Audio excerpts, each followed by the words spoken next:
Dear students, आज हमारे साथ इग्नू के additional regional director doctor Anil Kumar Mishra sir हैं और वो आज हमारे साथ इग्नू और ओपन डिस्टेंस लर्निंग के बारे में बातचीत करेंगे। सर, आपका स्वागत है। बहुत बहुत धन्यवाद।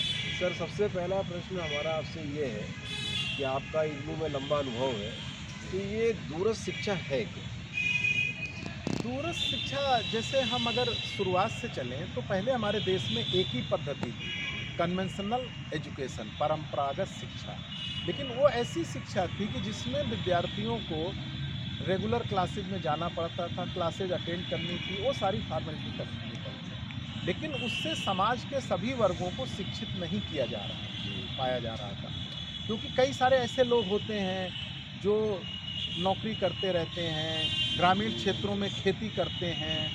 तो ऐसे लोग जो है, महिलाएं हैं, उनकी शादी हो गई, उसके बाद उनकी शिक्षा रुक जाती थी।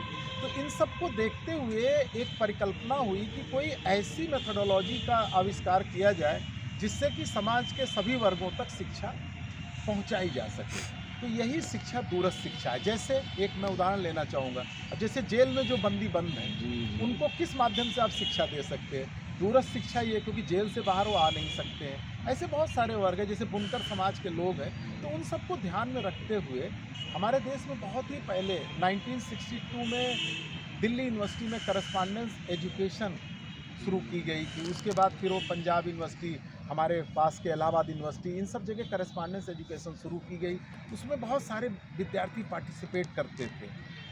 लेकिन उससे क्या होता था कि उनकी कोई स्किल इम्प्रूवमेंट नहीं होता था। वो सिर्फ थोड़ा बहुत पढ़ते थे, एग्ज़ाम दे देते थे, पास हो जाते थे, उनको नौकरी में प्रमोशन मिल जाता था, लड़कियों की शादी हो जाती थी। कहा जाए कि जो वॉइसलेस सेक्शन सोसाइटी हैं उनको इग्नू एक वॉइस दे रहा है। बिल्कुल।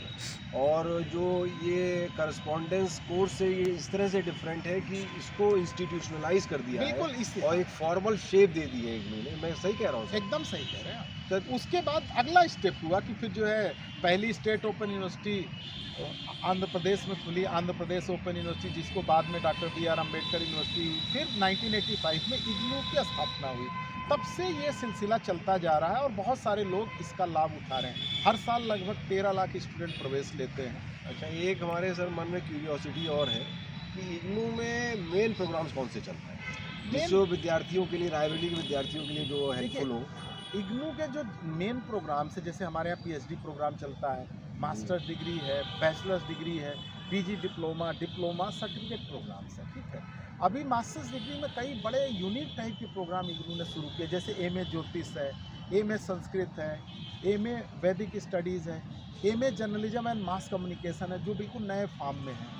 इसी तरीके से अगर हम और नीचे जाएं तो सर्टिफिकेट लेवल पे फॉरेन लैंग्वेजेस में, जैसे बहुत सारे बच्चे हैं ऐसे हैं कि जो अपनी पढ़ाई के बाद विदेशों में जाना चाहते हैं और वहाँ पे कई जगह कंपलसरी होता है कि आपको वो नॉलेज होना चाहिए वहाँ की लैंग्वेज का। तो जैसे सर्टिफिकेट इन फ्रेंच है, सर्टिफिकेट इन अरबिक है, सर्टिफिकेट इन जर्मन स्टडीज़ है। इस टाइप की जो है लैंग्वेजेज में भी, फॉरेन लैंग्वेजेज में भी हमारे यहाँ कोर्स हैं। बहुत से विद्यार्थी हमसे ही पूछते हैं, कोऑर्डिनेटर हूँ मैं यहाँ पे फिरोज गांधी कॉलेज रायबरेली में, कि जो ये स्टडी मटेरियल है इग्नू का, क्या ऐसे विद्यार्थी भी जिन्होंने इग्नू में प्रवेश नहीं लिया है वो इसको एक्सेस कर सकते हैं? बिल्कुल, देखिए ये मटेरियल पूर्णतः फ्री ऑफ कास्ट है और सभी के लिए उपलब्ध है।